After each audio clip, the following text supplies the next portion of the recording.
Where do I start? Where do I start with this one, boys? This is a tough one. I'm not even gonna go look back at like my predictions and stuff because I was pretty much wrong on all predictions. I ain't gonna lie. Yo, I'm bad at this. I used to be good. Once upon a time, I used to be good. But where do I start? I guess we have to start with the main event. I'll do some different segments and share my thoughts on like the different storylines of UFC 290. But first thing first, we gotta say, amazing card. Robbie Lawler going out on top. I probably won't make a segment specifically on him, so we gotta send our congratulations to him, and such an incredible way to go out. It's very, very difficult, like many people have said before, to go out, you know, on a win, to go out looking great, because when you're going out, usually you're old. You're not in your prime anymore. And when you took that decisions to leave the sport, it's usually because you're not what you used to be. I'm not going to lie. Nico Price, I expected maybe a bit more out of him. But at the same time, I ain't complaining. I'm glad Robbie got out of there scratch-free. He got the knockout vintage performance. So shout out to Robbie Lawler. I'm very, very happy for him. Now, on to the main event. I have to start with Alexander Volkanovski. As I'm watching these fights, I'm putting my phone out and I'm trying to like figure out some video ideas for TFB stocks and video ideas for the main channel as well. And I just wrote for TFB stocks, which is what I'm recording right now, how is Alexander Volkanovski this good? Pretty much all I wrote, because I don't know what else I could come on here and talk about. I predicted Yair to win. I thought Yair had more tools. Yair was more dangerous. Yair was more hungry. No, I was wrong again on every level. It just seems like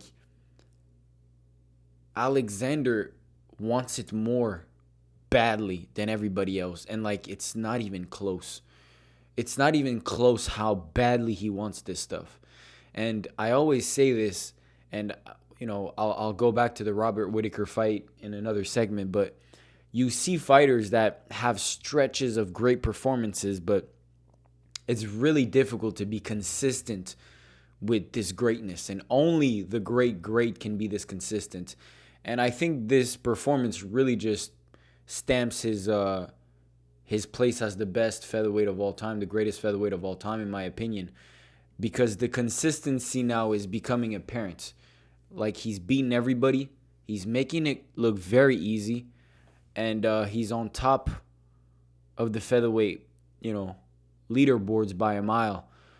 He made it look so easy. I couldn't even understand it. Like, it seemed like Yair froze. I was in the middle of the screen just watching him like, what are you doing? Throw some kicks, throw some jabs, throw something. But at the same time, I'm also like understanding the way Volkanovski fights is it's not taking anything away from Volkanovski, because I know he just fights with that style of pressure. He switches stance a lot, and he makes it very difficult for Yair to throw the attacks he usually throws in all of his other fights. But maybe he do come with this aura as well, where a challenger like Yair doesn't really want to take as many risks. He doesn't want to try too hard, because it did seem like Yair took a while for like some aggressiveness to come on. It did come on like in the middle of the third round, but even like in the first round, he got taken down and didn't really try to get up. I feel like he just was like, all right, let me remain calm, which is not a bad strategy, but after a little while, you have to do something. And once he tried to do something, he realized, oh shit, I actually can't do anything. I'm stuck here, and I have someone, a little small bear on top of me, who's not coming off, and who wants it more than me. So it's like, I feel like we just saw two completely different mindsets of the game. One with Yair, who's a really talented dude, really, really good, probably a better mixed martial artist than Alexander Volkanovski overall in terms of talents, but everything else come together. And I don't know if it's these the camps where these dudes are training at, because him and Dan Hooker kind of had a similar arch to their game, to their fight tonight. It's not necessarily the talent or the combinations that made them win. It's the want. It's the It's the heart. Fuck. But I ain't gonna lie, I am very pissed. I just can't ignore the greatness. You know, when I see greatness in front of my eyes, I can't ignore it. I'm just sad. I'm just very sad. I wish we had a change. Maybe I just don't connect with Alexander Volkanovski, like his personality as much as other people. So he's not like necessarily my favorite fighter, but I can't lie. I'm not gonna lie. He's the greatest featherweight of all time. He truly is. And I don't even understand why it was even a debate before this. He beat every other featherweights, and his longevity now is getting out of hands, out of way. You know what I mean? It's not even getting comparable in my opinion. He's obviously the best pound for pound fighter in the world. It's just incredible how consistent he can be.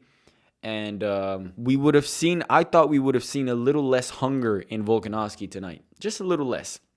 He just got off a big fight against Islam where he put everything in there. You know, he didn't have much to lose in that fight against Islam. And he put everything in there and came up just short.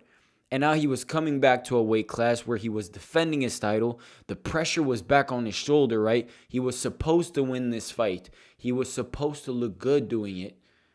And that didn't change. That didn't bother him. That pressure didn't even cross his mind. It seemed like it just added fuel for him because he made it look even more easy than I could ever imagine. There's also a case where I'm like, I do believe in big fights, Yair Rodriguez tend to like slow down, not be the same fighter. But maybe at the same time, that's been, I feel like it's been a while since we've seen that Yair Rodriguez, because against Max Holloway, he was there. He was game. He wanted to fight. I just feel like, I don't know. He didn't want to fight. He just didn't want it as much. And I guess that's just the main thing. He just didn't want it as much as Alexander. And nobody does. So they talked as well about what was going to happen after. What was going to happen next for Alexander Volkanovski. There's a lot of discussions. I heard also something about Charles Oliveira not being able to fight in Abu Dhabi in October. Also, to be honest with you, I kind of understand Charles Oliveira not wanting to go back to Abu Dhabi where he initially lost the title. It's kind of ridiculous. Charles Oliveira was the champion. He fought Islam, quote unquote, he was the champion.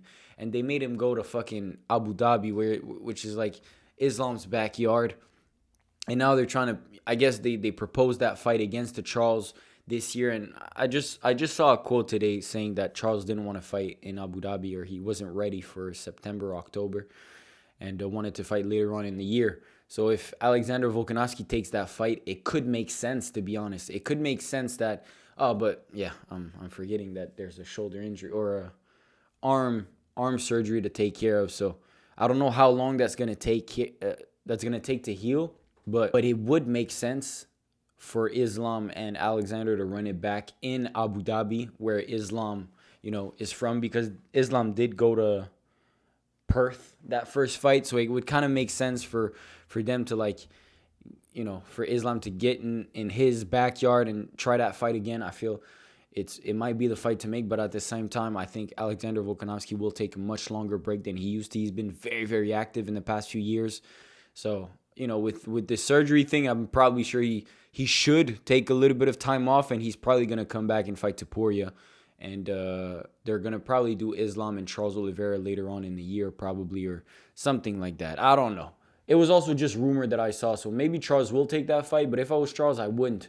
I would go in a neutral territory. I feel Charles is better in territory where people are fans of him. So going back to a place where he's gonna get booed and stuff like that, it would just be bad. So I guess that's just my opinion. We'll see what happens. It would be great to see Topuria versus Volkanovski. I feel those are two fighters that stylistically match really great together. Two small, strong fighters, great everywhere pretty much.